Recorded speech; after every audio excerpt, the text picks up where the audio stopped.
Bueno.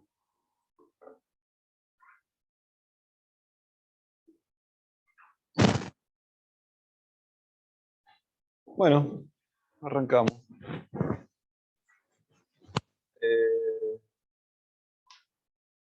Estuvimos viendo, ¿se acuerdan?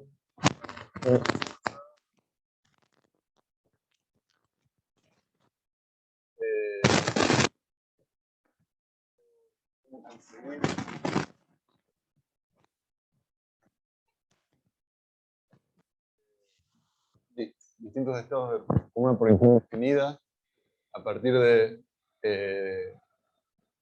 efectos relacionados con lo que denominamos dicroísmo, ¿está bien? Que por alguna razón absorbe la energía transportada por una onda electromagnética y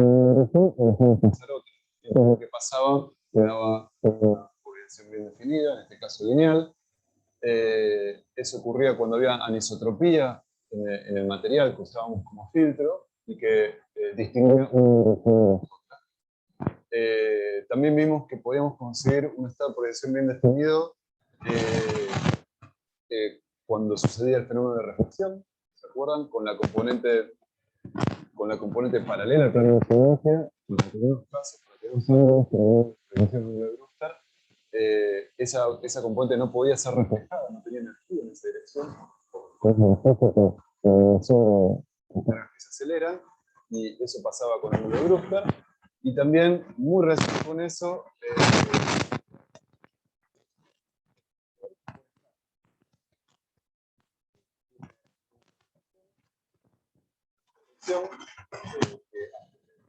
esa perturbación dentro del campo eléctrico acelera esta cara que va a radiar. Entonces, si estoy acá abajo, voy acá abajo, esto va a radiar para todos lados, pero yo no me entero. Y eso hace que acá abajo yo no vea esto, por lo tanto, si vengo con una cosa cruzada, solo vea este estado de polarización. Eso era de lo que se trataba el fenómeno de polarización por scattering. Y lo que vamos a ver ahora es, bueno, entonces sabemos cómo producir básicamente polarización lineal a partir de luz natural, pero ahora vamos a ver cómo hacer aparecer, por ejemplo, las polarizaciones arbitrario, y para eso vamos a ver un poquito de birrefringencia. Básicamente, otra vez, lo que va a jugar un rol va a ser el tema de la anisotropía del medio. Yo necesito romper con la privilegiada. En el caso del dicroísmo, la anisotropía producía una absorción perdida. En este caso no es absorción. Lo que va a pasar es lo siguiente. Va a haber sustancias que produzcan anisotropía. El resultado de esa anisotropía no es una absorción selectiva, sino que el índice de refracción efectivo que siente una perturbación en una dirección va a ser distinto al que siente en otra dirección. Entonces, para algo que venga oscilando en una dirección, va a ser un material con un grado n, y si la misma perturbación a través del mismo material oscilando en otra dirección, va a haber un n'. Es como si fuera un material un poco diferente. Entonces, el índice de refracción es diferente en una dirección u otra. Entonces, típicamente son materiales donde existe, como ya les digo, una anisotropía. Ustedes pueden pensar que las moléculas entonces están como estiradas, entonces el movimiento de los electrones en esta dirección no va a ser, no está constreñido de la misma manera que en una dirección perpendicular a ese eje. Y por lo tanto, cuando lo empieza a acelerar y empieza a radiar, bueno, la interacción con la luz va a ser diferente y va a surgir un índice de refracción diferente. ¿Ven? Entonces, esta parte de la perturbación, esta componente, va a haber un índice y esta parte va a haber otro. ¿Ven? Eso es birrefringencia. Bueno, y lo que sucede, como yo les digo acá, por ejemplo, las cargas de material, las que van a ser las responsables de esta interacción con la luz, las que van a absorber y remitir para que se propague por adentro del material, por cómo es anisotrópico el medio, no le va a dar lo mismo oscilar en una dirección que en otra. En este caso, uno puede pensar que este esquemita induce a pensar que tienen más facilidad para oscilar en esta dirección que en esta dirección, y eso se va a traducir en el patrón de reemisión de la luz que absorbe, y por lo tanto va a impactar en el índice de refracción que ves en una dirección menor. Bueno, y entonces básicamente de lo que vamos a hablar es que vamos a tener un n en una dirección que vamos a llamar paralela a esta dirección particular del material, que se llama eje óptico nuevamente. Y entonces todo lo que oscile en una dirección paralela al eje óptico va a haber un índice de refracción n paralelo, y lo que oscile en un plano perpendicular a esa dirección va a haber un índice de refracción diferente n perpendicular. Ahora, si estamos diciendo que son índices de refracción diferentes, ¿qué estamos diciendo?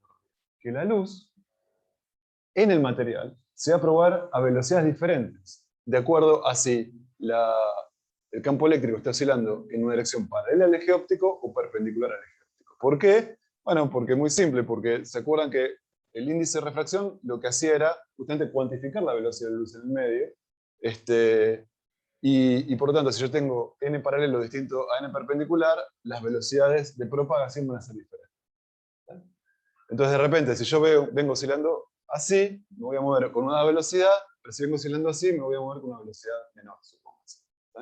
¿Y eso qué va a producir? Un desfasaje.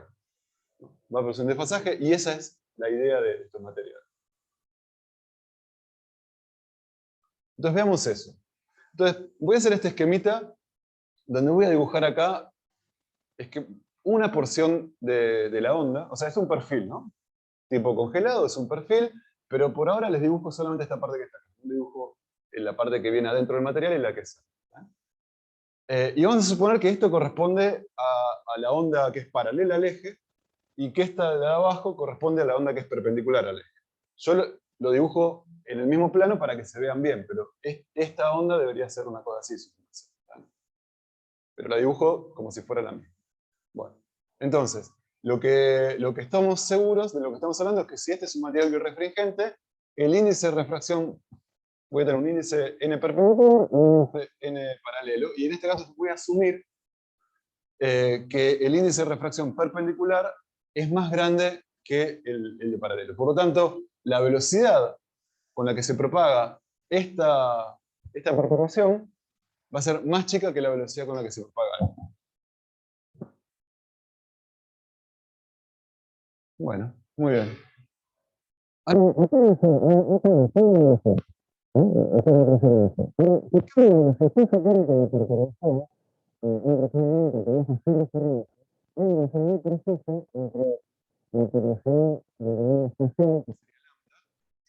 Y la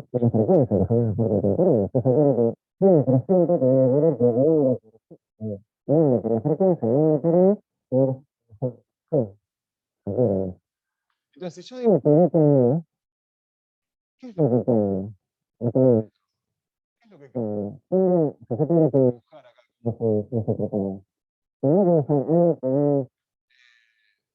Supónganse, yo estoy diciendo que la velocidad de la perturbación paralela es más grande que esta.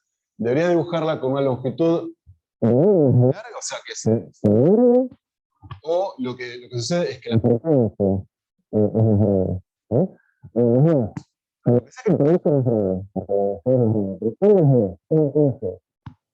bueno, una cosa que se puede resolver fácilmente es que la frecuencia no tiene que ver. La frecuencia tiene que ser la misma. Pero el mismo concepto en otro material y otro material.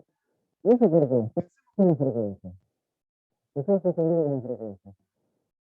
Yo tengo visto que es el perfil. Pero la frecuencia no se sabe en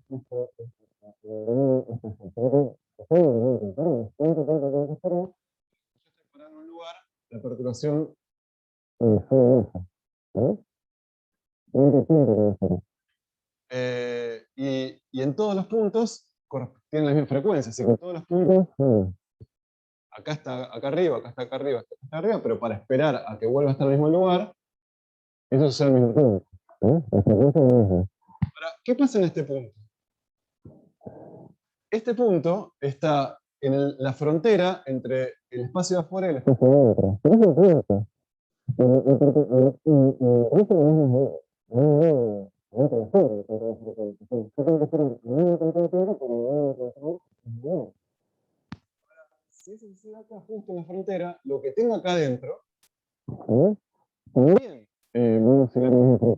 si no, se va a Ariel, tiene que ser continuo. Ariel, Sí.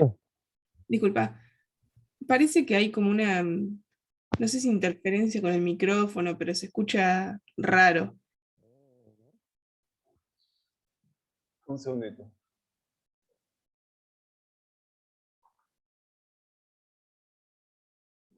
O sea, no sé si es como interferencia, pero Sí, quiero ver si no estoy usando el micrófono en la pantalla por equivocación. Un segundito. A ver. Venimos bien, qué lástima. Un segundito. Vamos a ver.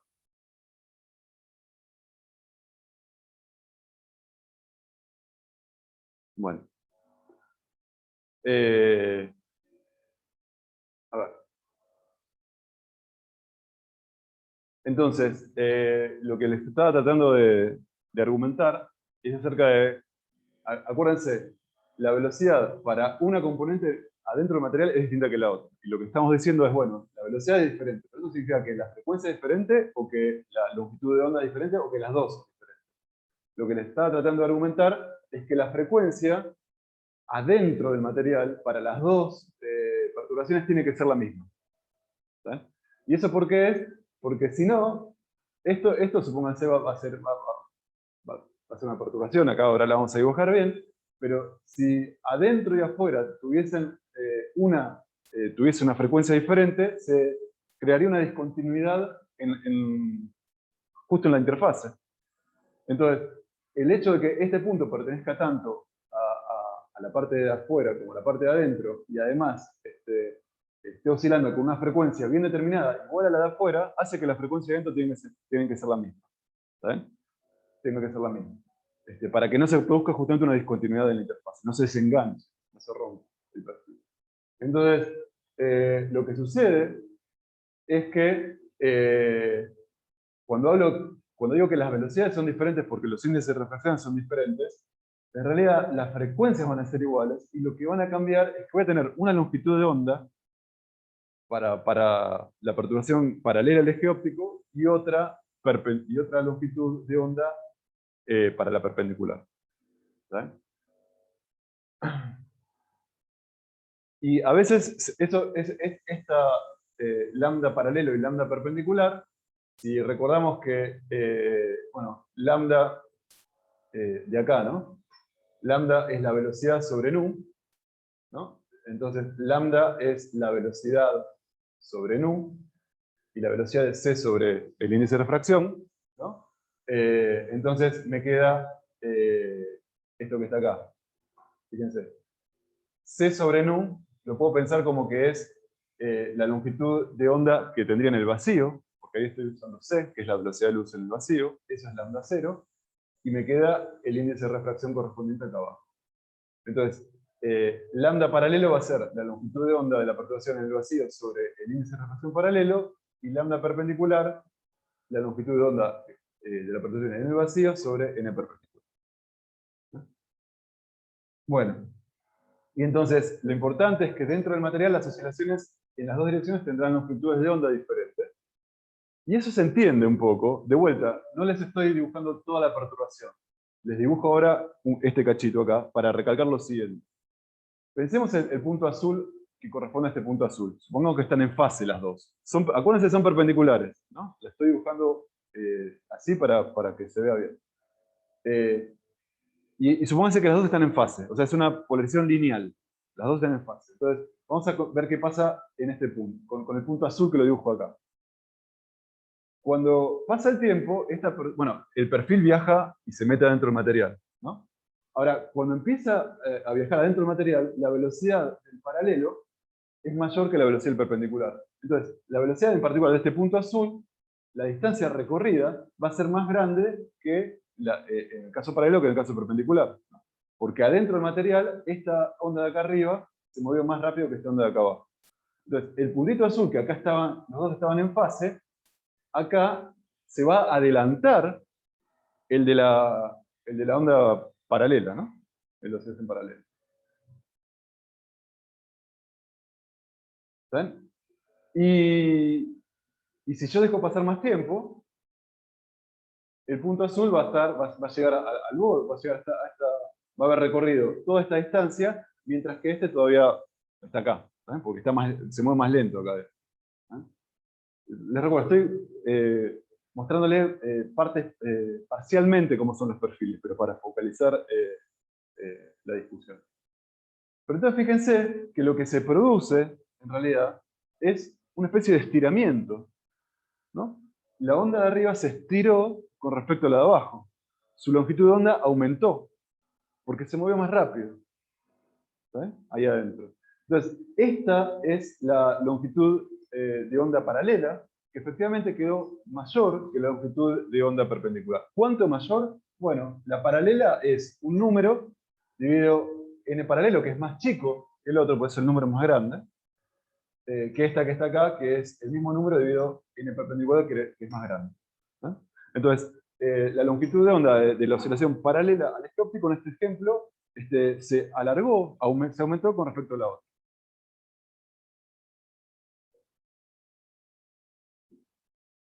Y entonces, esto ya es el perfil completo. Entonces, fíjense que acá, esta longitud de onda es mayor que esta que está acá. ¿Está bien? ¿Y eso qué significa? Fíjense que si acá estaban en fase, fíjense, en particular, acá estaba en la misma fase, la E perpendicular que la paralela, pero fíjense qué pasa a la salida. A la salida no están en fase.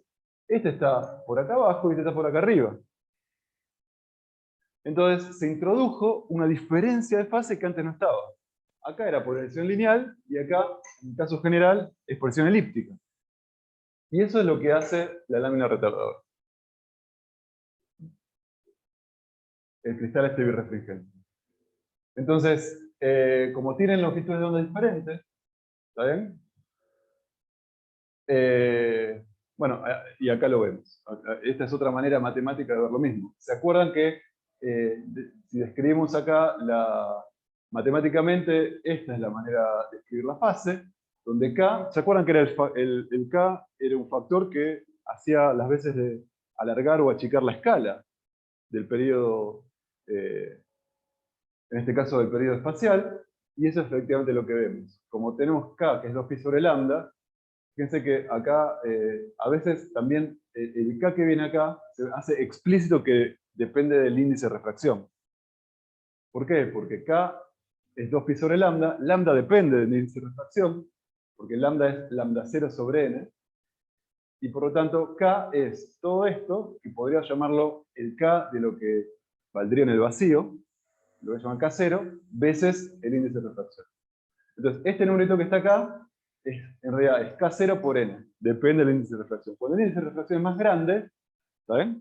Yo achico la escala, y eso es lo que tenemos. Entonces, este K tiene el efecto de alargar o acortar la escala en Z. Como vimos que matemáticamente funcionaba un factor que multiplicaba al X del coseno de la fase. Bueno, y lo físicamente relevante es que a la salida del cristal aparece un desfasaje entre componentes. Por esto de que una viajó a una velocidad distinta.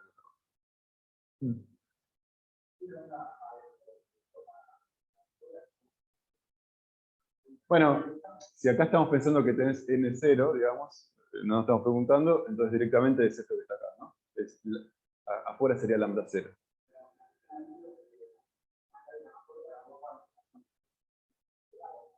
O sea, siempre vos podés pensar, vamos a ver esto, siempre vos podés pensar que en realidad lambda es el lambda en el vacío por el índice de reflexión del medio donde está. Entonces, si acá estás en aire, es muy parecido al del vacío, pues considerar que es el dirigente lambda 0. Acá deberías tener lambda 0 y acá tendrás lambda 0 veces n paralelo y lo mismo que abajo.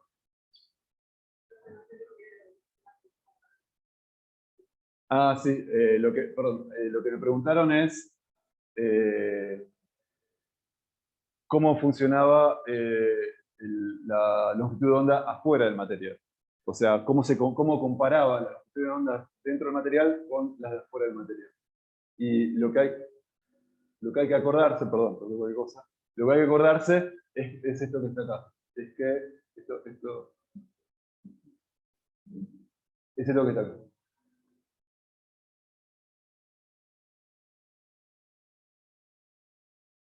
Que yo siempre puedo pensar que la longitud de onda de la perturbación en un determinado medio es n veces el lambda cero.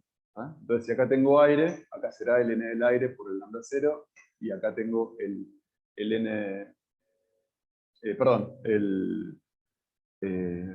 esto que estoy diciendo hay que pensarlo así.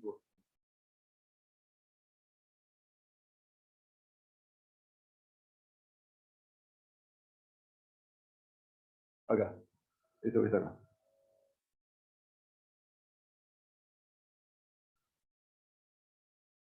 Esto que está acá, ¿no? El lambda paralelo es el lambda cero sobre el n del medio, no por, ¿no? Sobre el n del medio.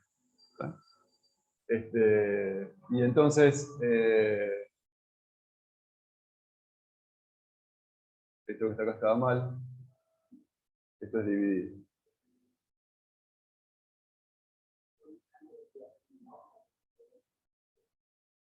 Sí, sí. Como n es mayor que 1, adentro siempre es el número. Si tengo aire afuera. Exacto. Pero digo, siempre en la comparación van a aparecer los ceros, ¿no? En este caso inversamente. Inversamente. En el caso de, si yo comparo los K es N por K0. Bueno, muy bien.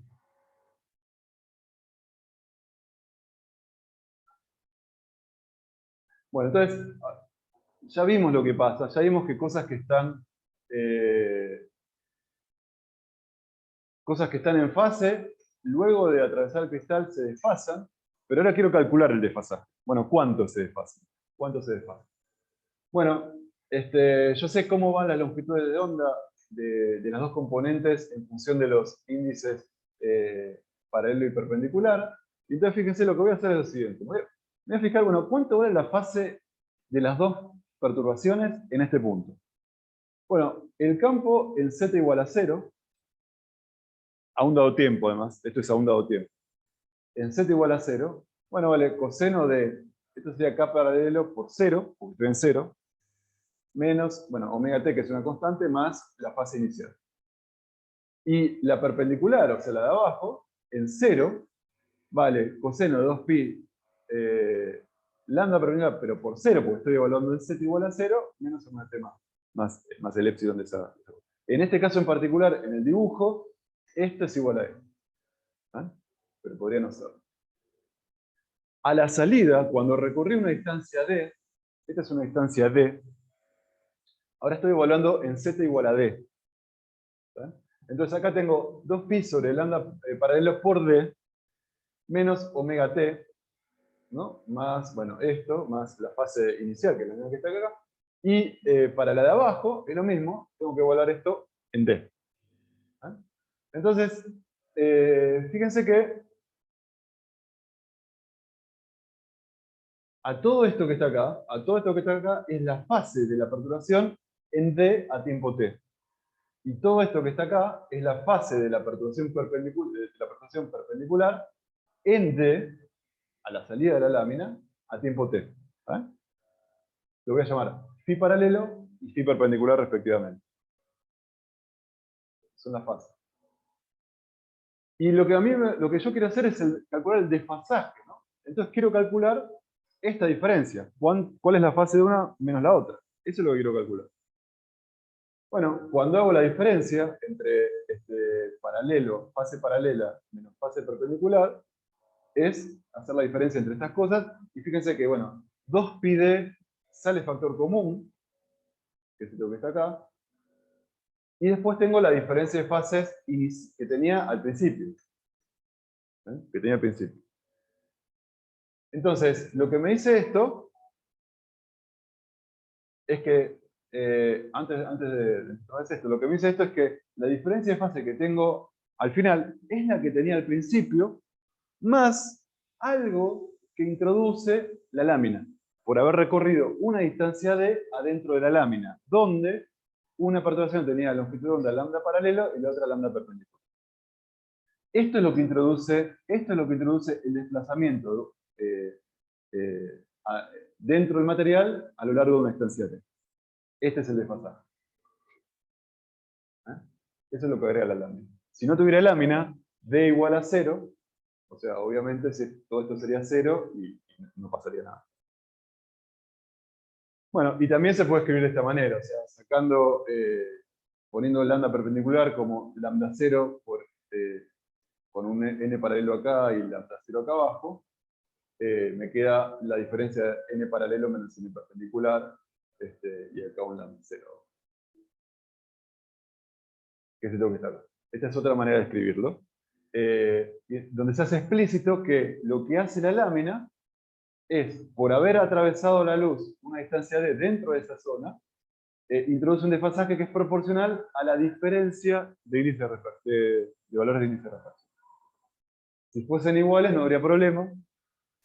En cuanto son diferentes, va a haber un desfasaje que va a introducir eso, que se va a sumar al desfasaje que traía la onda al principio.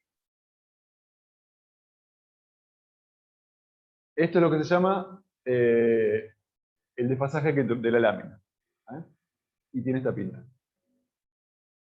Depende del ancho de la lámina y depende de... ¿Una pregunta por ahora?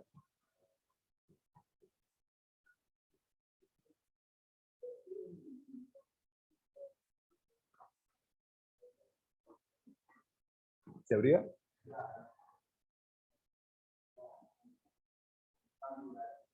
Sí. No me estoy... No, sí. Acá hay una interfase y va a haber parte transmitida y parte dejada. Eso seguro. Lo que estamos poniendo foco ahora es en el aspecto de la dirección, en el aspecto de la fase, digamos, que antes en la parte de óptica geométrica no lo teníamos en cuenta, pero claro, estamos hablando de la onda transmitida, en este caso. Bueno, entonces, cosas que podemos hacer con una lámina. Entonces, supongamos que tenemos una perturbación, una onda electromagnética de este tipo, que es una descripción completamente general, como esta polarización completamente general. Fíjense que acá tengo un desfasaje epsilon 0 entre lo que oscila en Y y lo que oscila en X, con amplitudes de 0x y de 0y. Este es un estado de polarización completamente general. Lo que hace la lámina, dijimos, es introducir un desfasaje a este tipo de cosas que tiene esta pinta. Es proporcional a cuánto recorro dentro del material y proporcional a la diferencia de índice de refracción. Y a la salida lo que produce entonces es el desfasaje con el que venía la perturbación más el que introduce la lámina. Y entonces, si yo tengo, por ejemplo, acuérdense que esta es la expresión matemática que, de acuerdo a los valores de epsilon, de E0x, E0y y epsilon 0, puede ser cualquiera de estos estados de polarización, ¿no? Pero si yo, por ejemplo, tengo una onda linealmente polarizada, o sea, inicialmente epsilon 0 era 0, y le agrego una lámina y le hago pasar por una lámina que le agrega un desfasaje en pi, entonces a la salida las dos componentes van a estar desfasadas en pi, y si ingresé oscilando en el cuadrante 1 y 3, voy a salir oscilando en el cuadrante 2 y 4. ¿Ven? Porque le agregué pi. Y si ingresé con luz lineal y usé una lámina que metió un desfasaje, por cómo son los números estos, un desfasaje de pi sobre 2, si ingreso lineal, salgo, bueno, en este caso, elíptico, tirando hacia un lado, tirando antihorario. ¿Eh? Y así sucesivamente. Entonces, son instrumentos que me permiten pasar agregar diferencia de fase y con eso pasar nuestra polarización a cualquier otro. ¿Eh?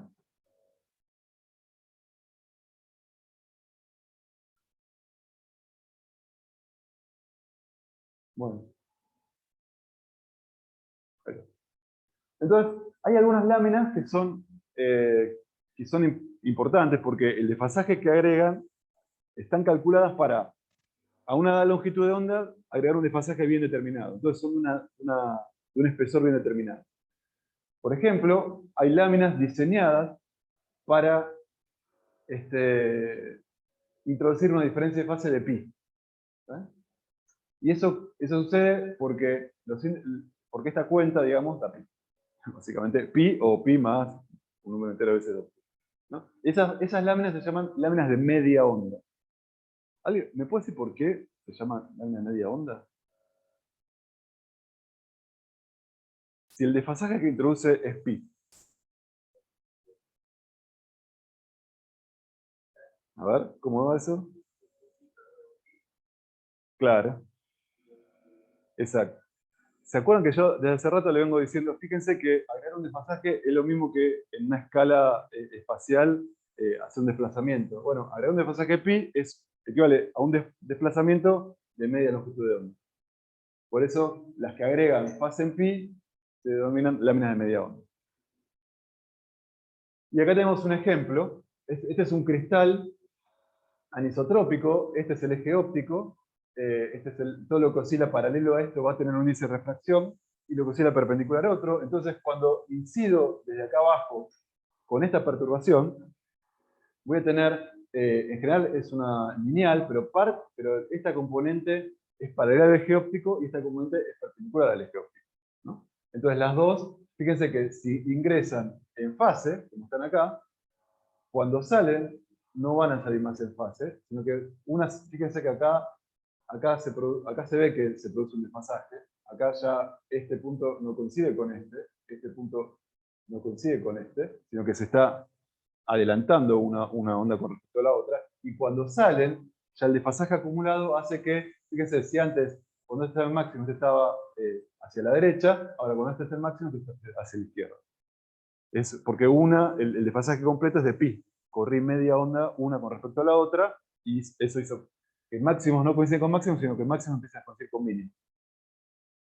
Y entonces estaba oscilando en este plano y salgo oscilando en este plano. Bueno, muy bien. Lámina de cuarto de onda. La lámina de cuarto de onda son láminas que están diseñadas para introducir un desfasaje no de pi, sino de pi sobre 2. Y como les dije antes, un desfasaje de pi sobre 2 hace que se corresponda como desplazar la onda, no media onda, sino la mitad de eso, un cuarto de onda. Por eso se llama lámina de cuarto de onda. ¿Y para qué sirve esto? Bueno, si ingreso con una onda lineal, entro a un... Entonces voy a tener esta componente y esta componente desfasadas ya en pi sobre 2, perdón, en 0, perdón. Y cuando pasa por este material, se agrega a una de las dos componentes un desfasaje de pi sobre 2, y a la salida entonces van a estar desfasadas en pi sobre 2 y van a dar entonces un estado de polarización circular. ¿No? Que es esto que está acá. Y esto es lo que le decía. Esto es lo que le decía. Que esto ya lo habíamos visto un tiempito. Siempre es, fíjense que desfasaje tiene que ver con desplazamiento. Y acá se ve que si esto lo tomo como referencia, algo que está desfasado en pi sobre 2 es esto que está acá abajo. Y fíjense que es agarrar esto y moverlo lambda sobre 4. Fíjense, esto es lambda, esto sería lambda sobre 2, y esto sería lambda sobre 4. ¿Ah? Fíjense que desplacé uno con respecto a lambda sobre 4. Esta situación es un desfasaje en pi. Esto con respecto a esto es haber corrido esto a esta distancia, que si esto es lambda sobre 2, etcétera, etcétera. Entonces, un desfasaje se correlaciona con un desplazamiento en delta x, y ahí está toda la equivalencia que les venía mencionando. Bueno, ahora bien, para que un cristal birrefringente actúe como lámina retardadora, es muy importante cómo se pula el cristal, cómo se lo talla, porque estamos suponiendo que el eje óptico, o sea, donde está la anisotropía, es tal que está contenido en el plano sobre el cual voy a incidir la luz, de tal manera que yo siempre tenga una componente paralela y una componente perpendicular. Pero ¿qué pasa, por ejemplo, si esta cosa que está acá no estuviese así alineado? Ahora lo vamos a ver en este dibujito. Por ejemplo, fíjense esto. Acá tengo un material donde el eje óptico es este. ¿Ves? No tengo el material tallado de esta manera, donde yo incido acá y estoy seguro que voy a tener una parte paralela y una parte perpendicular. Sino que está tallado, bueno, como indica la figura. Entonces, este es el eje óptico. Entonces, si yo incido desde la izquierda, ¿está bien? Voy a tener distintas situaciones. Entonces vamos a analizar. Por ejemplo, imagínense que yo incido desde la izquierda con una proyección lineal, pero que entra y sale de la pantalla, ¿no? Entonces es perpendicular al plano de la pantalla. Entonces, en este caso, toda la perturbación es perpendicular al eje óptico, ¿no? No, todo es perpendicular. Toda la perturbación ve un único índice de refracción que es n perpendicular. Y listo. Bueno, de eso, bueno, acá se acomodará la longitud de onda, pero no pasa nada raro. No se adelanta con nadie porque es una única componente. Entonces, para esta proyección incidente, el único índice de refracción relevante es n perpendicular. Pero fíjense qué pasa si ahora yo incido también como una onda plana, pero con una perturbación que está contenida en el plano de la hoja. ¿Eh? Ahora la situación con respecto al eje óptico es diferente. ¿Eh? Porque si yo tengo esto que está acá, ¿no? Para ver cómo trabaja el eje óptico, lo que voy a hacer es descomponer esta perturbación en unos ejes que a mí me permitan ver el efecto del eje óptico. Entonces lo voy a descomponer en algo que oscila así y que oscila así. A la perturbación esta que está acá.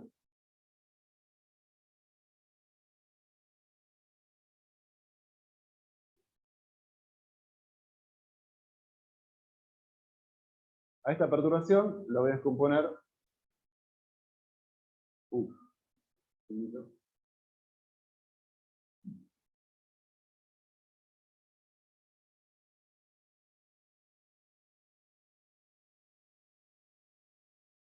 A esta perturbación la voy a descomponer en algo que oscila. Entonces yo decía,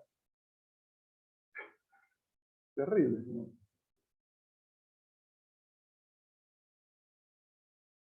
Bueno, en algo que oscila, vamos a hacer con el puntero. En algo que oscila en esta dirección y en esta dirección, ¿no? Y entonces, lo que oscila en esta dirección es una dirección perpendicular al eje óptico. Y va a tener entonces un índice de refracción que es lo que oscila en esta otra dirección que es paralela al eje óptico, ¿no? Entonces, supongamos, por ejemplo, que por cómo son los índices de refracción, la velocidad en la dirección perpendicular es mayor que la velocidad en la dirección paralela. ¿Eh? Entonces, lo que va a pasar, lo puedo entender de la siguiente manera. Recordemos, si se quiere, Huygens, ¿saben? El tema de las onditas secundarias. Entonces, yo acá puedo pensar que tengo como onditas secundarias que van a emitir en principio esféricamente. Pero estoy en una situación donde la velocidad en esta dirección,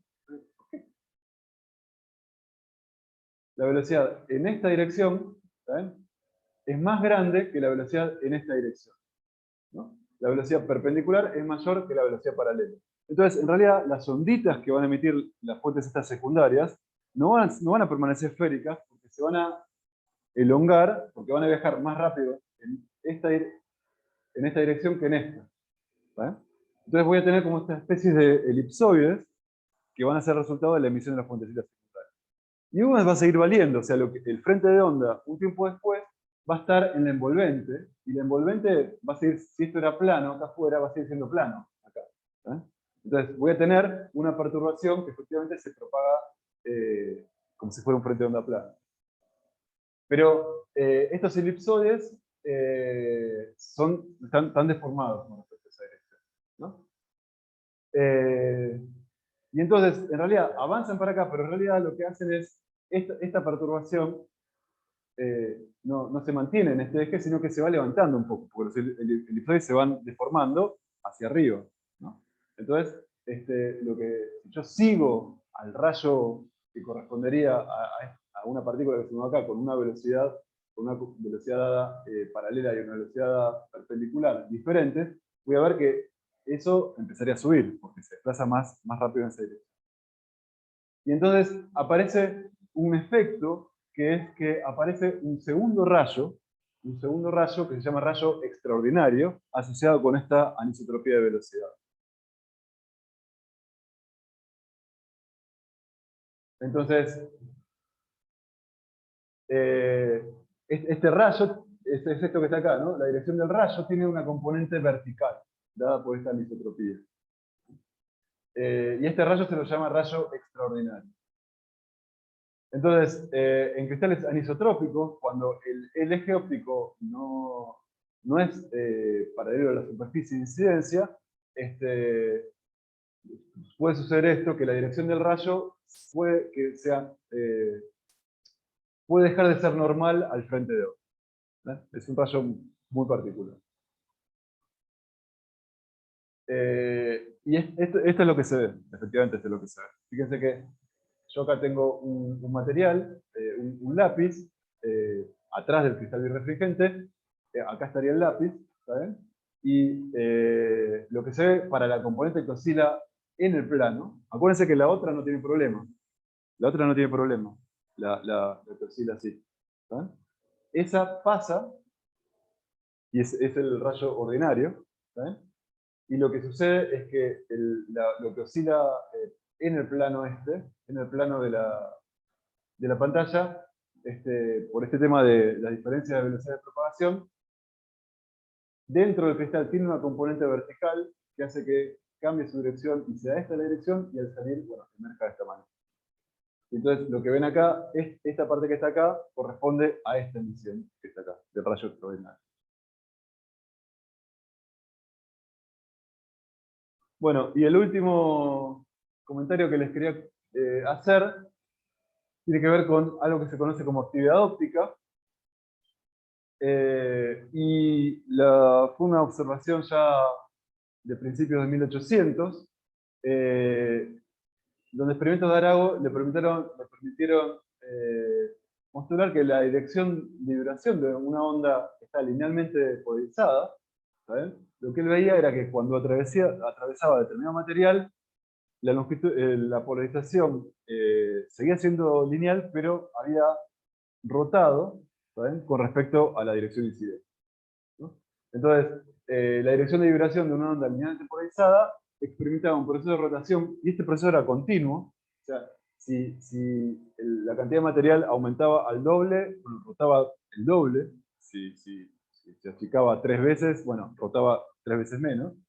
Pero lo que sucedía era esto, que entonces parecería, en la dirección de polarización incidente, parecería rotar un cierto ángulo al propagarse paralelo al eje óptico de un cristal de cuarzo. Entonces, en este caso, ingresaba luz vertical, y a la salida aparecía con cierto ángulo de rotación. Y esto podía ser, lo interesante también es que en realidad había dos tipos de cristales de cuarzo, después se dio cuenta la gente. Uno que rotaba la luz linealmente polarizada hacia la derecha, y el otro que rotaba hacia la izquierda. Entonces había materiales diestros y dextrógiros y levógiros, de acuerdo a este comportamiento. Y cuando uno se fijaba en realidad quiénes eran estos materiales, la estructura molecular y la estructura de estos cristales, uno resultaba ser la imagen especular del otro.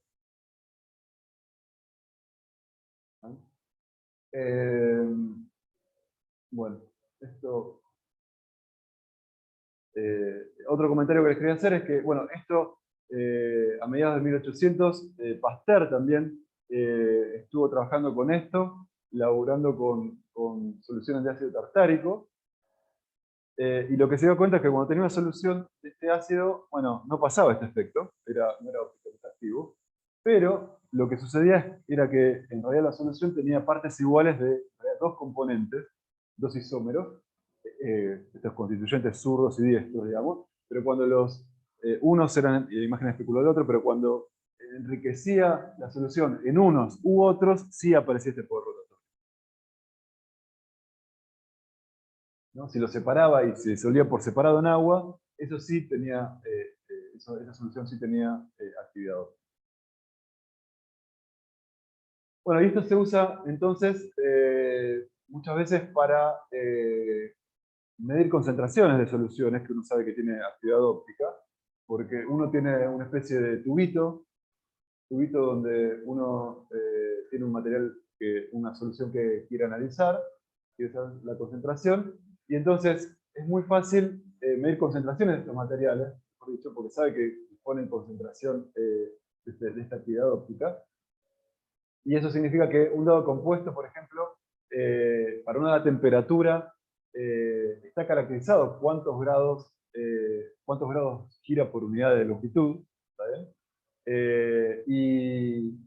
Y en definitiva, el ángulo que gira para una longitud de onda va a depender de esta cantidad, que depende de la sustancia, del largo del tubo este y de la concentración de la sustancia. Entonces, uno midiendo, sabiendo que ingresa con luz brillante polarizada y poniendo un alfa determinado, puede en definitiva medir la concentración de una sustancia que tiene esta actividad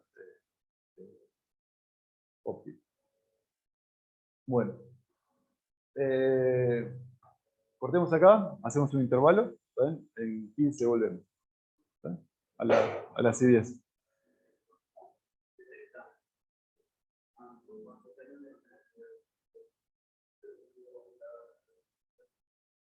¿Cómo detectan qué cosa?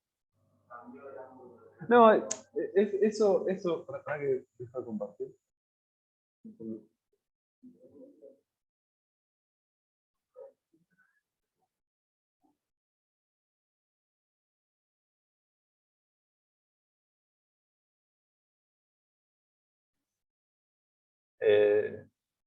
No sé si están por ahí. ¿Siguen los problemas de sonido? No, por ahora no. Ah, bueno. Bueno, entonces, como hicieron algunas preguntas que me entusiasmaron, les voy a contar algo que quizás no quería contarles, pero les voy a contar. O sea, ¿por qué surge la actividad óptica?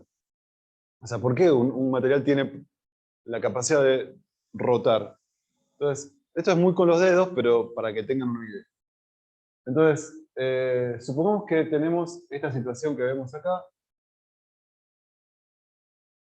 donde tenemos un campo incidente que es está linealmente polarizado, en este caso en la dirección vertical.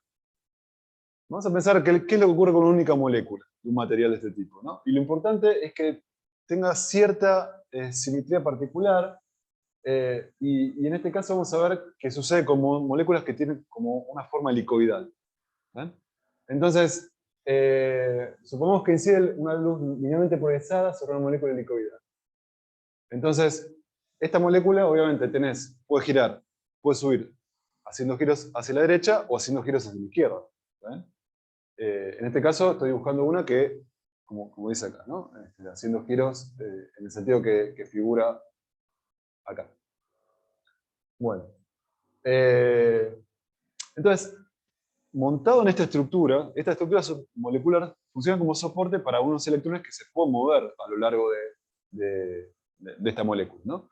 Entonces, ¿qué pasa? Cuando estos electrones están en presencia de un campo eléctrico, bueno, van a sentir la fuerza asociada de carácter colombiano que les va a hacer desplazarse, pero no en cualquier trayectoria, sino una trayectoria tipo helicoidal. Pueden subir, porque están constreñidos a la molécula, no son ionizados de la molécula, pueden moverse a lo largo de la molécula. Entonces, los electrones son forzados, en todo caso, a subir y a bajar por la hélice, ¿no? Porque es la componente, la resultante de esa aceleración los va a hacer o subir o bajar, con el campo apunte para arriba o para abajo, por la hélice. Entonces son caras aceleradas. Y lo que nosotros dijimos es que caras aceleradas van a radiar, pero en función de... O sea, tiene mucho que ver en qué dirección se está moviendo para ver cuánto radian en cada dirección. Entonces, va a haber, sin duda, un movimiento neto vertical, ¿sí? Y es como si los electrones estuvieran subiendo y bajando, y por lo tanto van a radiar eh, en, en esa dirección, pero también, como tienen que ir subiendo, dando vueltitas, tienen un movimiento, por ejemplo, en la dirección X, ¿no? Porque a medida que se van para atrás y vuelven para adelante, se mueven en el plano perpendicular a Z. Entonces, al hacerlo, su movimiento no solo tiene una componente en Y, pero también tiene una componente en el plano perpendicular, XZ. ¿Ya? Entonces, fijémonos qué pasa en el plano X nada más, ¿no? Entonces, cuando está subiendo el electrón, cuando pasa por acá, ¿saben? Parece como que esta es la dirección de movimiento. Esta que está acá. Y cuando pega la vuelta y está en este otro punto, la dirección de movimiento es esta que está acá, ¿no? Entonces, yo puedo pensar que tengo una radiación de una partícula en este punto, con un movimiento hacia atrás de la pantalla y en este punto hacia adelante de la pantalla. Entonces, están como desfasados. Fíjense, si pienso en desfasajes, una está desfasada en pi con respecto a la otra, ¿no? Porque una va para allá y la otra va para allá. Entonces, ambos campos, si yo pienso que tengo una partícula acelerada por acá emitiendo, y acá lo mismo, más o menos tienen la misma intensidad, pero están desfasados en pi unos de otros. ¿Está bien? Entonces, si estuvieran exactamente en el mismo punto, tengo dos emisiones desfasadas en pi, bueno, una anula exactamente a la otra, ¿no? Porque cuando uno está máximo, el otro está mínimo, siempre que uno va por un lado, el otro va para el otro. Pero, no están, pero hay una distancia no nula entre las dos, ¿no? Hay una distancia chiquita, pero no... Bueno, que tiene que ver con... Bueno, con esta distancia. ¿Está bien? Entonces no están exactamente en el mismo lugar. Hay, hay una separación entre ellos. Bueno. Entonces, si estoy en un punto alejado, fíjense que yo tengo, bueno, por un lado la contribución con el movimiento vertical, y por otro lado con la contribución del movimiento que está acá, que está un poco desfasado en X. Acá, no para este lado, acá está desfasado en pi, pero está desplazado, si este es Z1, este es Z1 más A. ¿Sí? A es la dimensión de la molécula. Es muy chiquitito, pero es distinto de cero. Entonces, el campo en algún otro lugar, en Z2, el campo producido, la fase que tengo acá, va a tener que ver con Φ1, el producido en Z1, ¿saben? Va a ser la fase que tenía al llegar más K veces la distancia que recorrió, L más A, que es esto que está acá arriba, menos WT, y el producido por este que está acá, que llega en este punto, va a tener una fase Φ2' que va a ser Φ1 más pi, porque están desfasados uno de otro. Pero fíjense que esta recorre un poquito menos. No L más A, sino L. Entonces esto que está acá. Si A es 0, estos están desfasados en pi, y cuando uno dice anda para arriba, otro dice anda para abajo, y en total no pasa nada. Pero como hay un pequeño desfasaje, va a haber un desfasaje que va a ser pi más un poquito, K por A. ¿Vale? Entonces, como la diferencia de fase no es exactamente pi, las dos contribuciones no se anulan, y ahora, lo nuevo, es que tengo una componente en X. En la remisión ahora tengo una componente en X, que antes no había. Entonces el campo total va a ser lo que tenía en Y, más un poquitito en X. Así que, si antes estaba así, ahora va a tener una componente en X, y va a empezar a rotar. Bueno, se va a desalinear con respecto a Y. ¿No? Este es el tipo de razonamientos que están detrás de por qué aparece la actividad óptica. Sería al revés. Sería al revés. Bueno, esto era simplemente lo que les quería comentar. Son nuestros gestos. Se trabó. Se trabó. No. Ah, no. Bueno, y lo último que les quería decir es que en los laboratorios se pueden sintetizar compuestos orgánicos de estrógenos y levógenos, pero lo que es interesante es que en la naturaleza, en general, las proteínas sintetizadas de manera natural son polímeros, donde presentan estas estructuras tipo como las que les conté hace un ratitito, pero en general hay una tendencia muy fuerte a producir cosas levógenas. ¿Sí? Salvo, bueno, de todos los aminoácidos,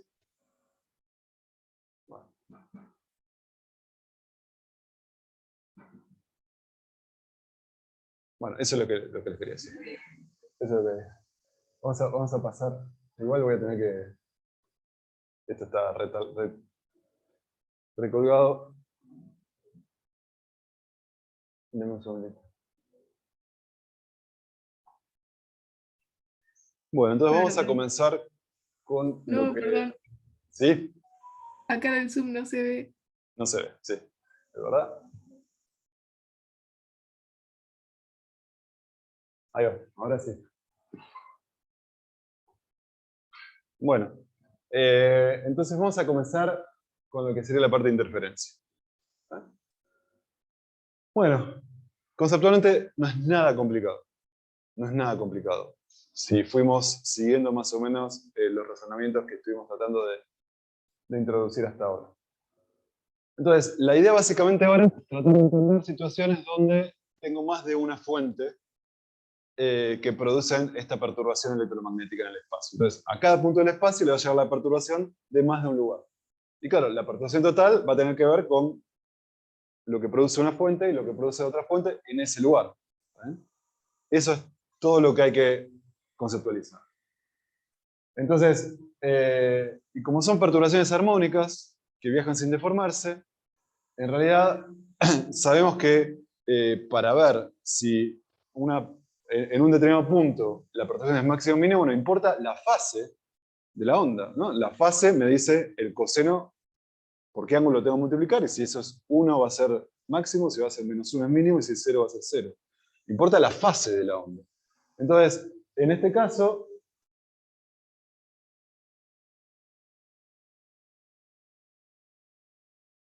si a mí me interesa ver en este punto cómo es la perturbación que produce esta fuente y esta fuente, bueno, lo relevante va a ser con qué fase llega la perturbación en este punto y con qué fase llega la perturbación en este punto.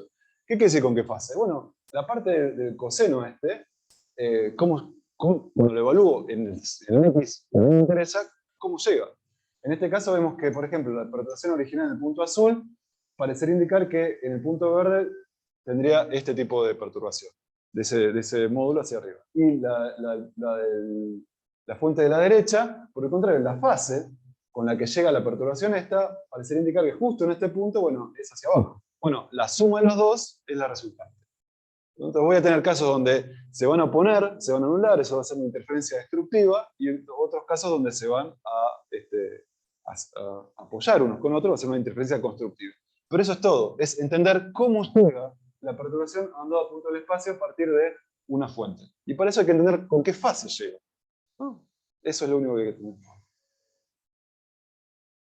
Entonces, esto es lo que les estoy diciendo. La perturbación 1 en el punto R, que a mí me interesa, va a tener que ver con la fase con la que llega, bueno, la perturbación en este punto, originada en la fuente de la izquierda. Voy a tener una parte que es el módulo, no es, bueno, es un vector, ¿no? Es un vector, modulada por un coseno de φ1, que es la fase total. Y φ1, fíjense que tiene una parte que tiene que ver con la fase inicial que está acá, y otra parte que tiene que ver con el desplazamiento, todo lo que se desplazó, K1, R1, esa es la parte espacial de la fase, bueno, y la otra parte que es la parte temporal. ¿Está? Entonces, si la fuente está más alejada o menos alejada, lo que va a cambiar es esto que está acá. Y como va a cambiar esto, bueno, φ1 va a cambiar, y el coseno va a ser más o menor que 1. ¿No? De acuerdo con y lo mismo vale para K2. Lo mismo vale para exactamente lo mismo. Cómo llega, con qué fase llego al punto de interés, va a depender justamente de esto, de cuánto valga K2, R2, cuánto me desplacé desde acá hasta donde quiero llegar, y cuál fue la fase inicial, epsilon 2 también. ¿Se entiende? Muy bien. Entonces, es importante, la gracia va a estar en analizar con qué fase llega cada perturbación a un punto dado. Por ejemplo, en este caso de 2, ¿con qué diferencia de fase llega una con respecto a otra? Si la diferencia de fase entre esto y esto es un número entero de estos dos, los dos van a llegar iguales. Va a ser interferencia constructiva. Si la diferencia de fase entre esto y esto es un número impar de veces p, uno va a ser un número y el otro iba a decir para abajo. Esa es toda la gracia. Entonces acá tenemos dos ejemplos, ¿no? Dos ejemplos donde cambió la fase con la que llega la segunda onda, y por lo tanto la diferencia de fase va a ser distinta entre los dos. En este caso colaboran, y en este caso uno va para arriba y otro va para abajo. Bueno, muy bien. Entonces vamos a describirlo matemáticamente a esto. Y para eso empecemos describiendo cómo ¿Cómo es la situación donde tengo una única fuente? Bueno, esta fuente es una fuente puntual, son frentes de onda esféricos, así que voy a dibujar, bueno, todos los rayos son radiales, estoy dibujando 3 nodos. Y montado sobre los rayos, que sería la parte geométrica, estoy dibujando un esquemita de cómo es el perfil de perturbación. Entonces, si el punto de interés es este que está acá, lo que estoy diciendo, me voy a focalizar en este rayo, el rayo que tiene una dirección que voy a llamar K. Esta es la dirección K sub A, esta es la dirección K sub B, y esta es la dirección K sub C. Y justo en el triangulito, entonces, lo que me dice esto es que la perturbación vale esto que está. Y matemáticamente es lo que venimos diciendo siempre, es E01, que en este caso está contenido en el plano, por coseno de, ahora vamos a ver esto, R1 es la distancia, vamos a poner un sistema de referencia aquí, la posición del centro del emisor es S1, la posición donde estoy mirando es R, ¿está bien? Y R1 es la distancia entre el punto que estoy mirando y la fuente. Es el que está acá adentro. La fase entonces va a tener que ver con K por R1. Y después va a tener un WT y un epsilon que me habla sobre la fase asociada a esa fuente.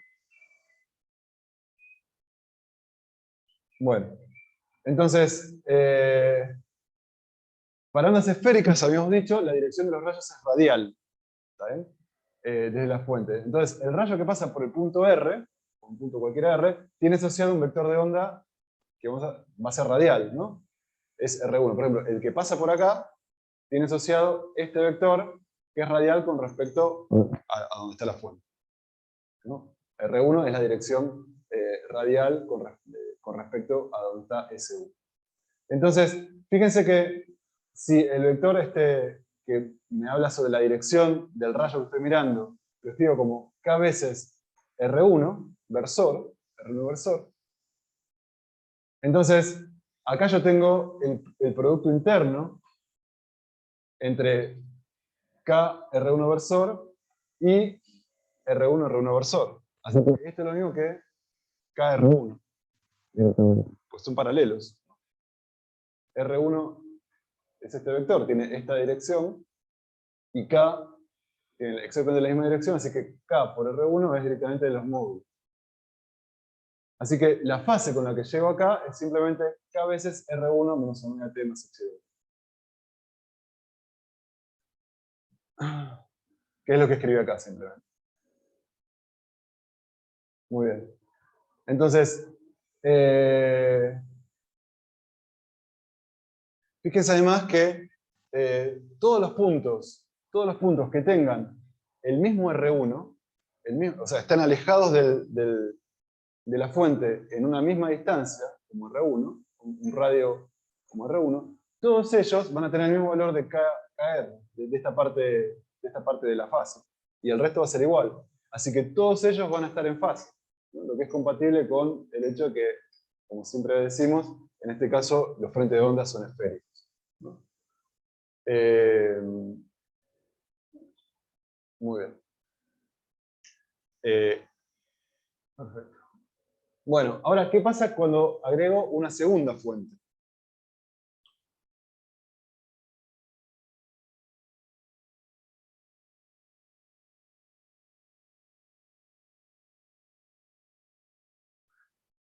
Si agrego una segunda fuente, la descripción va a ser muy similar.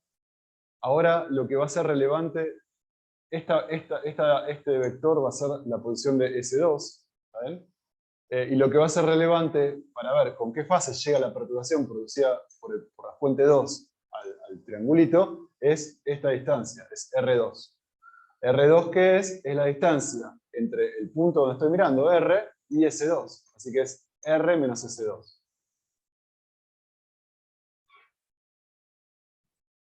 Así defino R2, y la fase con la que de acá llego acá es simplemente K2 por R2, ¿ven?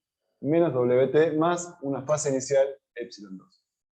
Entonces, esta es la manera de describir matemáticamente cómo llegan las dos perturbaciones producidas en S1 y S2 al punto de observación que estoy mirando, R.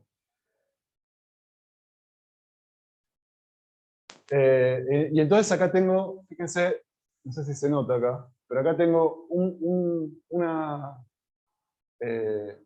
en azul una flechita que en este caso indica cuál es la perturbación E1, y en rojo, que es esta que está acá, la flechita que indica cuál es la perturbación E2. ¿Saben? Una originada en S1, otra originada en S2. Lo que en realidad tengo, en realidad no es ni E1 ni E2, sino tengo la suma de E1 y E2, como se ve acá abajo, y por lo tanto el resultante es la suma de este vector y este vector, que es este que está acá. Ese es el campo resultante en ese punto. Simplemente es suma de vectores. ¿Saben? ¿Alguna pregunta? Bueno. Entonces, este es el resumen de lo que vimos.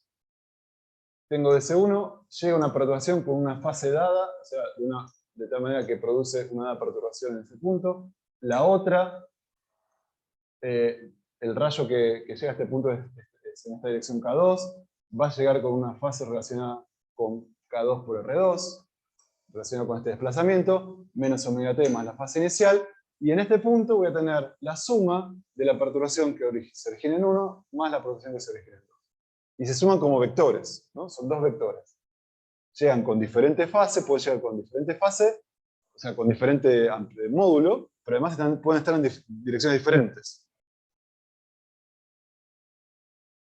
Bueno, y entonces lo que nos va a interesar, el tipo de preguntas que vamos a responder es la siguiente. Cuando tengo más de una fuente, me va a interesar, bueno, ¿dónde está el campo eléctrico en todo punto del espacio? No en R, sino acá, acá, acá, acá. O sea, estas dos fuentes, ¿cuál es el efecto que producen esas dos fuentes en cuanto al campo eléctrico total en todos los puntos del espacio y para todo tiempo?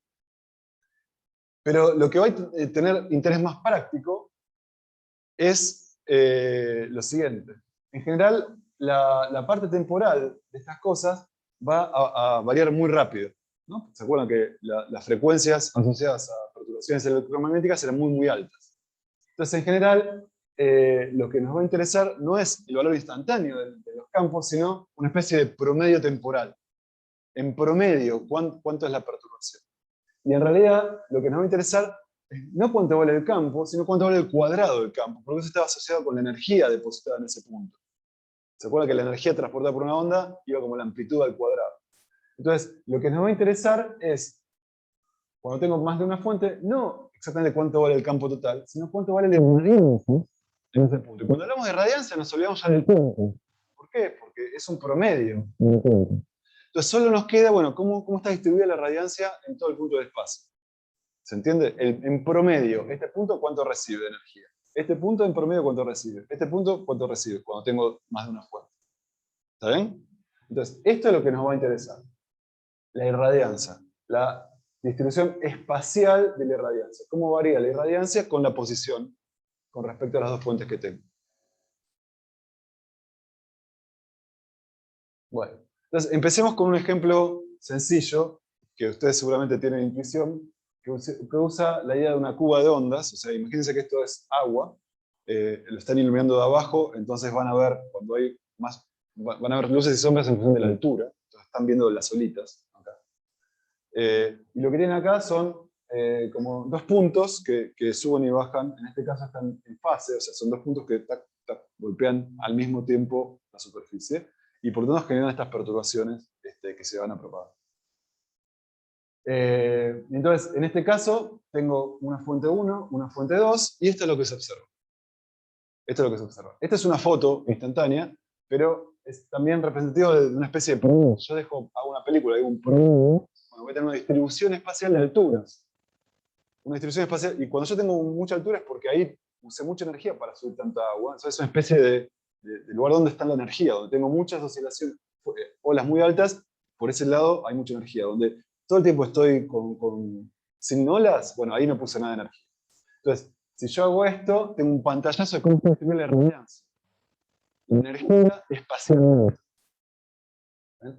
Y lo que se ve es que en este caso tengo una perturbación, otra perturbación, en un dado R, en este R, por ejemplo, le va a llegar una perturbación desde acá, otra perturbación desde acá, una es esta, otra es esta, y se van a sumar. Se van a sumar. Y voy a ver esto. ¿Está bien? Entonces, y esto es lo que vemos acá. Y lo que vemos es que hay direcciones donde parecería que no hay movimiento, la energía no va por ahí, y hay direcciones donde las olas son muy grandes, que son las direcciones de máximos. Entonces, lo que sabemos hasta ahora es que si hay un máximo de ser que las dos ondas llegan en fase ahí. Y si hay mínimos, llegan a contrafase, por lo que estoy diciendo. Uno dice anda para arriba, otro va para abajo. Vamos a ver por qué, eso es verdad, pero por qué se traduce en este patrón específico. ¿Se entiende? En patrones específicos que involucran direcciones donde hay valles y crestas muy pronunciados, que son las máximas, y direcciones de calma, que son las mínimas. ¿Por qué? ¿Por qué se compensan así las fases espacialmente? Y el secreto va a estar en entender, bueno, como es una cuestión de con qué fases llegan las dos informaciones, con qué diferencia de fases llegan las dos informaciones, va a tener mucho que ver a qué distancia está una fuente al punto donde estoy mirando, a qué distancia está la otra fuente, y cuáles serán las fases iniciales, por ejemplo. O sea, si por ejemplo, si yo tengo un punto que está equidistante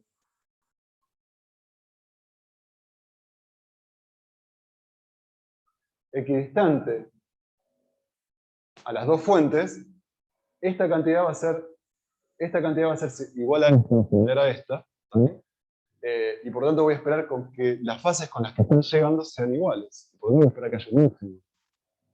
¿Está bien? Ahora, si hay otras situaciones, ¿ustedes qué me dicen? ¿Cómo sería la diferencia de fase? La diferencia de caminos acá, K1R1, K2R2, hace que aparezca una diferencia de fase de pi, y por lo tanto cuando uno dice anda para arriba, el otro dice anda para abajo. Y así más o menos vamos a tratar de explicar este patrón. ¿Se entiende? Bueno. Bueno, en este ejemplo en particular, cabe la aclaración, los vectores 1 y 2 son paralelos, ¿no? Son siempre verticales, son paralelos. Y además, en este caso en particular, epsilon 1 y epsilon 2 son iguales, porque les dije que eran dos cosas que subían y bajaban al mismo tiempo. Entonces, cuando uno está en el mínimo, el otro también, cuando está en el ¿está bien? Si hubiera hecho así, podría, por ejemplo, analizar el caso de donde están en contrafase. Epsilon 1 sería una diferencia de pi con epsilon 1. Bueno, y lo que nos va a interesar es este. Es esto, acuérdense. Es el promedio temporal de la amplitud al cuadrado que recibe cada punto, que se llama irradial. Muy bien. Entonces, esto es un poco lo que les decía. Toda la gracia va a tener que ver con qué fase llega una onda y otra onda a un punto o a otro punto. ¿Vale? Entonces, permítanme mostrarles, a ver si arranca esto rápido.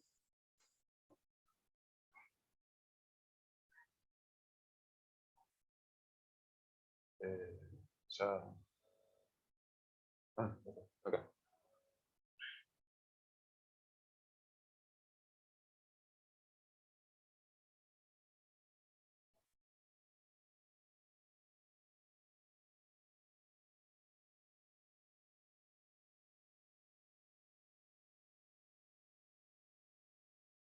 Ahí. Ahí. ¿No? Entonces, acá tenemos un ejemplo de una cuba de onda funcionando. Acá tengo las dos fuentes, taca, taca, taca. La diferencia de fase está puesta en 0. ¿Está bien? En este punto lo podría cambiar. Por ejemplo, podría poner que la diferencia de fase fuese pi. Fíjense que cuando uno es negro, otro es blanco. Estoy haciendo así. Pero vamos a dejarla en 0. La diferencia de fase inicial. Ahí está. Bueno, como ustedes pueden ver, este es el esquemita de olas, de olitas. Es claro en el sentido de que hay zonas, por ejemplo en esta parte que está acá, donde parece que hay olas, y hay zonas donde parece que no hay olas. ¿No? Entonces vamos a tratar de analizar los distintos tipos. Por ejemplo, vamos a ponernos acá, en este punto.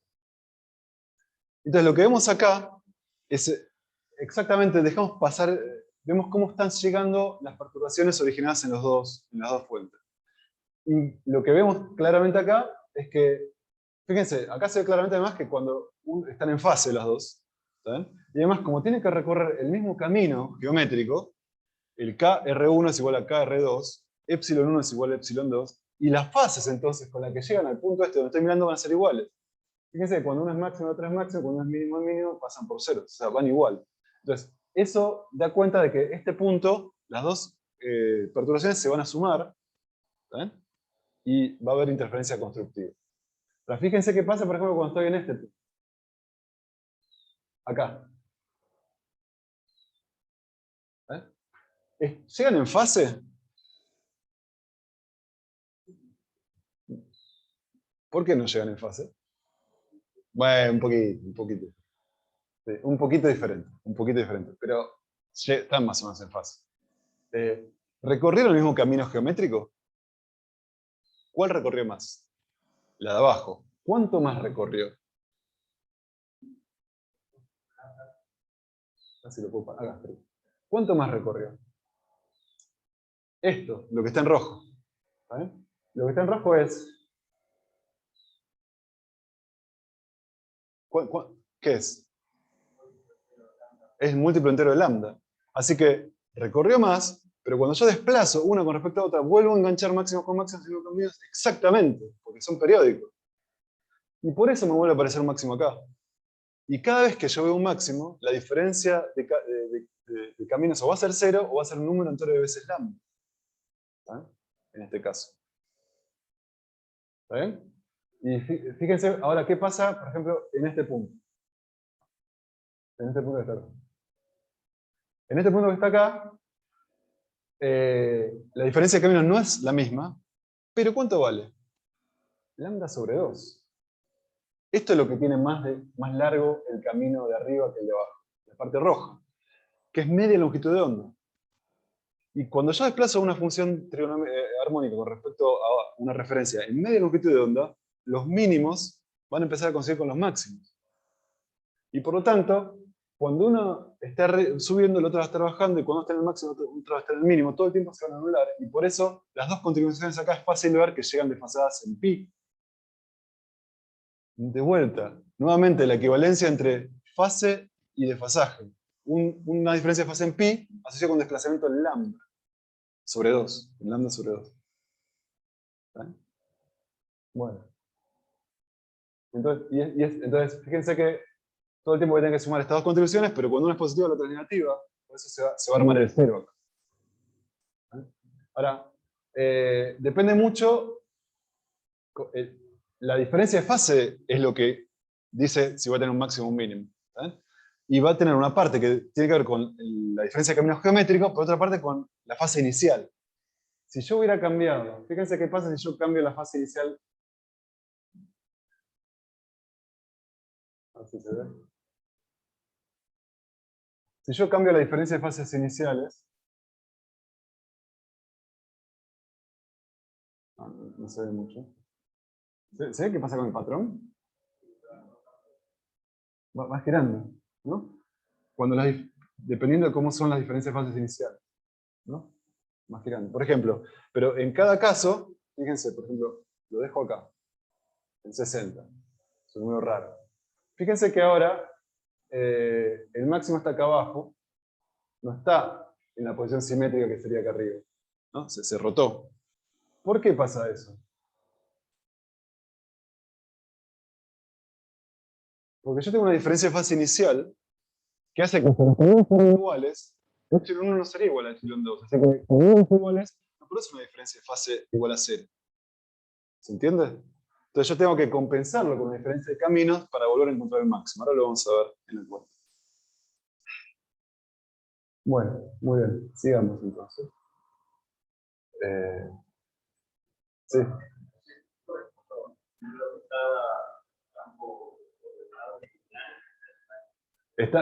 En este ejemplo, sí, las perturbaciones son linealmente polarizadas y paralelas entre sí. Por eso simplemente sumo como si fueran números y no como si fueran vector. En caso de ¿cómo se forma la interferencia de dos ondas perpendiculares? polarización.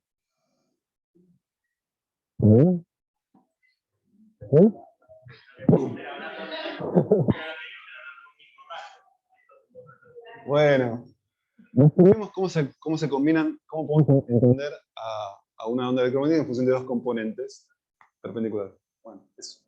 ¿Está?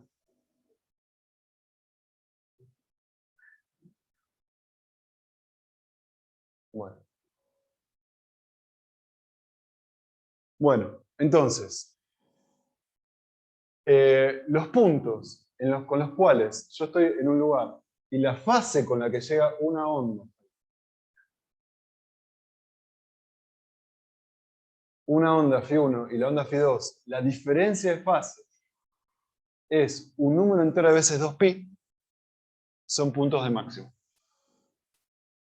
Cuando la diferencia de fase con la que llegan las dos ondas es un número entero de veces 2π, voy a tener esta situación, ¿no? Voy a tener una y la otra la voy a haber desplazado, pero número entero de veces 2π, así que como es 2π periódica voy a volver a conseguir máximo con máximo con mínimo. Y voy a tener situación de máximo. ¿Cuándo? Bueno, es un poco lo que digo acá, ¿no? Si una es lo que tenía la otra más 2π, eso es lo mismo. Es dos veces la primera. Y en ese caso, en los máximos, tengo dos veces, estoy sumando lo mismo dos veces, tengo dos veces la perturbación, y cuando calcule la irradiancia, ¿se acuerdan que era el módulo cuadrado promedio temporal? Entonces me va a quedar 4 es 0, el módulo, 4 es 0 cuadrado, y después me parece un coseno cuadrado, pero en valor medio temporal. ¿Cuánto era el valor medio temporal del coseno cuadrado? Un medio. ¿Vale? Entonces, ese un medio se va con este 2, y así que la irradiancia me queda 4 veces la irradiancia de una sola. ¿No? 4 veces es 0 cuadrado, que era el 0 cuadrado es la irradiancia de una sola. Entonces, la irradiancia, la energía que tenía original en esta situación se va a distribuir de manera inhomogénea. En los puntos máximos va a ser muy grande, va a ser 4 veces la de una sola, y en otros puntos va a ser nula, en los puntos de interferencia.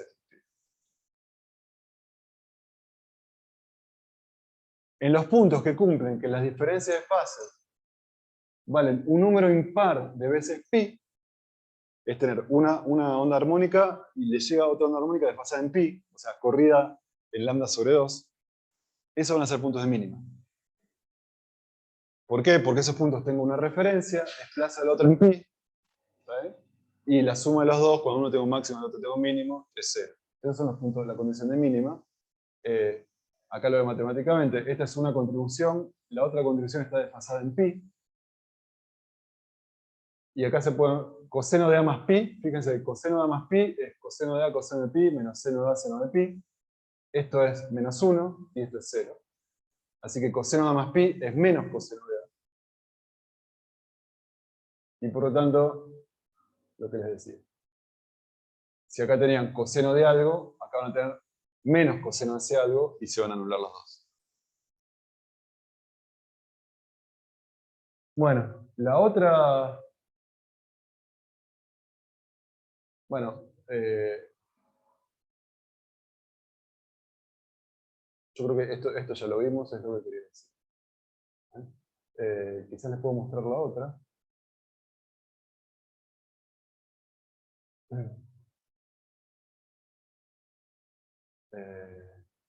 Si puedo saber cómo se hace. Ah.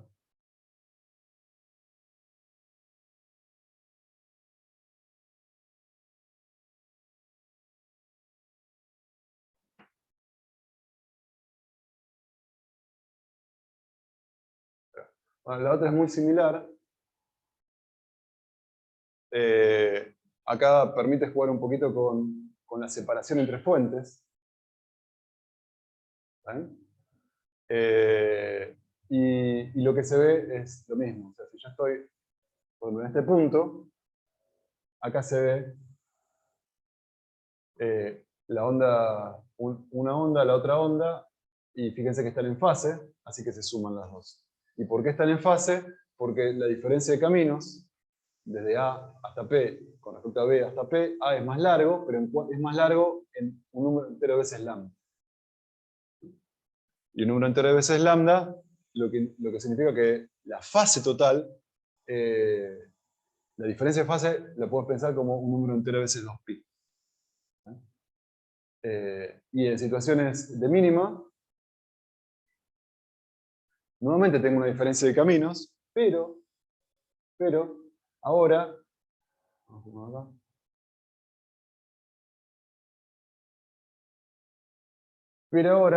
bueno, no le pegué justo, así llega una y así llega la otra, más o menos cuando uno está en el mínimo y otro está en el máximo, y más o menos esto, si lo hubiera pegado justo, hubiera estado en 0.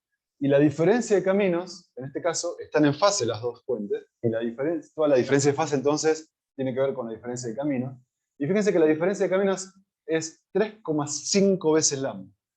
El 3 no, eso lo puedo pensar que es 3 veces lambda más medio lambda. El que me caga la vida es ese medio lambda que me queda, ¿no? Porque el 3 lambda me hace lo mismo, más el medio lambda es lo que me produce el desfasaje que veo acá. Entonces, lo que se ve además es que tengo como distintos órdenes de máximos y de mínimos. Pónganse, ¿qué quiero decir con esto? Esto, fíjense, son máximos donde los caminos son iguales. La siguiente dirección de máximos, la diferencia de caminos es lambda. La siguiente, 2 lambda. La siguiente, cada vez es más grande la diferencia de camino, porque como estoy viendo, ahora es 3 lambda. Vamos a los mínimos. El mínimo de orden 1 es cuando la diferencia de caminos es medio lambda. 1 y medio lambda. 2 y medio lambda, etcétera, etcétera. Para el otro lado, lo que está pasando es que ahora el camino más largo es el otro. Así que lo puedo pensar como que tengo ahora diferencias negativas por el otro lado. Tengo menos medio lambda, menos 1,5 lambda, etcétera, etcétera. ¿Se entiende? Bueno.